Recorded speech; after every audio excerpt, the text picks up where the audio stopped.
Halo sobat, jumpa lagi di channel yang keren ini. Sperma.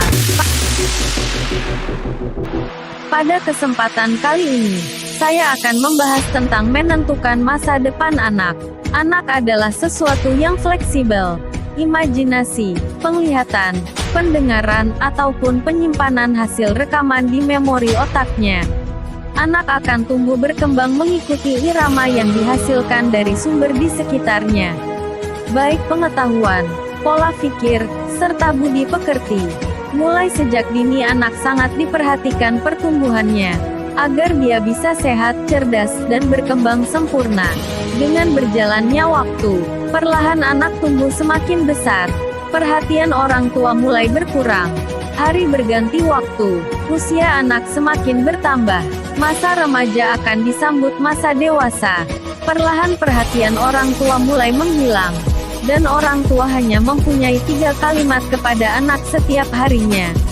Menyuruh, bertanya, menyetujui, tanpa memperhatikan, mengontrol dan memastikan apa sebenarnya yang terjadi kepada anak saat ini. Sebagian besar orang tua akan menyuruh anak untuk sekolah, belajar agar mendapatkan nilai yang bagus di sekolah, sehingga ketika dewasa nanti bisa mempunyai pekerjaan yang layak untuk si anak. Tanpa berpikir, kemana nantinya si anak menuju masa depan yang baik. Padahal kita semua tahu, masa depan seorang anak ditentukan oleh orang tuanya. Kecuali si anak tidak nurut, bandel atau bahkan membangkang kepada orang tua. Di masa pertumbuhan yang semakin padat, mencari pekerjaan tidaklah mudah. Apalagi orang tua tidak punya koneksi atau kenalan orang dalam di sebuah instansi pemerintah ataupun perusahaan swasta. Ijazah yang didapat tidak sepenuhnya menjamin si anak menjadi pelayan atau karyawan, buruh pabrik yang sebagian besar milik asing di negeri kita. Bahkan menganggur adalah pilihan yang harus diterima dengan tidak senang hati. Walaupun si anak tahu, dia akan mengalami kesulitan ekonomi saat berkeluarga nanti. Ini sama dengan halnya mengantar anak ke tengah lautan. Lalu orang tua berkata, "Di sini banyak ikan, kamu tidak akan kelaparan." Tanpa mengajari, menuntun, dan membekali peralatan untuk menangkap ikan. Orang tua yang menjerumuskan anak dan menghancurkan masa depannya.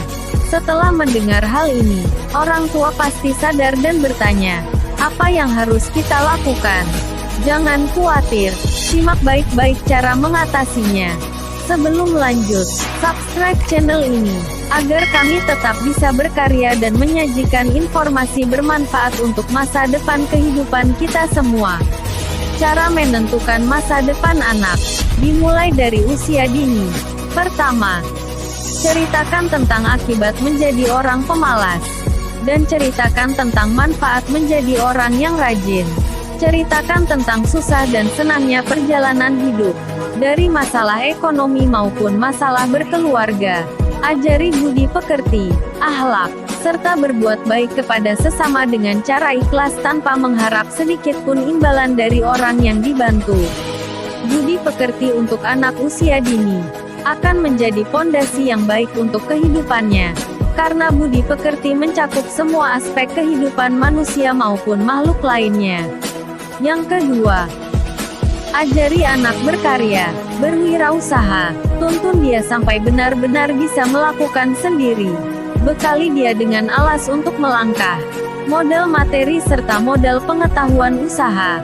Pantau sampai benar-benar sempurna dalam mengelola usahanya. Pastikan dia sudah mempunyai bekal untuk melanjutkan hidup yang lebih baik. Nusantara, jika kita bicara tentang suku dan bahasa, maka, negara Indonesia adalah negara yang memiliki beragam suku dan bahasa di seluruh pelosok bumi Nusantara. Dari Sabang sampai Merauke, mari kita kembali kepada pembahasan masa depan anak. Saya akan menghubungkan dengan contoh 2 suku di negeri ini, yaitu suku Madura dan suku Minang. Bicara tentang masa depan anak, kedua suku ini lebih condong menentukan masa depannya daripada menyekolahkannya, dan terbukti di seluruh bumi Nusantara. Bahkan di mancanegara, kedua suku ini menguasai semua aspek perdagangan. Jika kalian penasaran, coba keluar dari rumah. Berjalan sejauh 50-100 meter, maka sudah pasti kalian akan bertemu dengan salah satu atau bahkan kedua orang-orang dari suku ini yang sedang beraktivitas mengelola usahanya. Mulai dari warung kelontong sembako, sate, barang bekas, mebel, toko sepatu dan sandal, rumah makan Padang dari kelas menengah hingga restoran. Mereka sibuk memperluas sayap usahanya, bukan malah bingung mencari pekerjaan. Ke barat, ke timur, ke utara, ke selatan, ke bawah tidak ada yang mencarinya kecuali tukang gali kubur.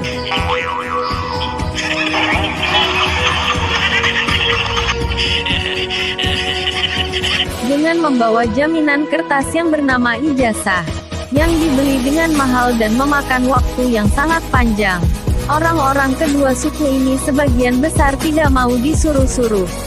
Apalagi umurnya dibeli oleh perusahaan sebagai pekerja bulanan. Jika orang dari kedua suku ini terpaksa bekerja kepada orang lain, maka sifatnya hanya mengisi waktu kosong dan tidak lama. Mereka hanya mencari batu loncatan untuk sampai ke waktu yang ditentukan. Karena bagi mereka, setinggi apapun pangkatnya, tetap saja hanyalah pesuruh atau pegawai perusahaan yang diatur. Tapi sekecil apapun usahanya, maka mereka adalah pemilik usaha yang tidak akan diatur oleh siapapun juga. Bebas merdeka 100% sudah ia capai. Kepada para orang tua, dari sinilah kita semua harus menyadari, baik dan buruknya masa depan anak, yang ditentukan oleh orang tuanya. Jika ada kritik dan saran dari kalian, ketik di kolom komentar, maka kami akan senantiasa menjawab dengan senang hati. Semoga kalian sehat sekeluarga dan banyak rizkinya. Semoga bermanfaat. Sekian, terima kasih.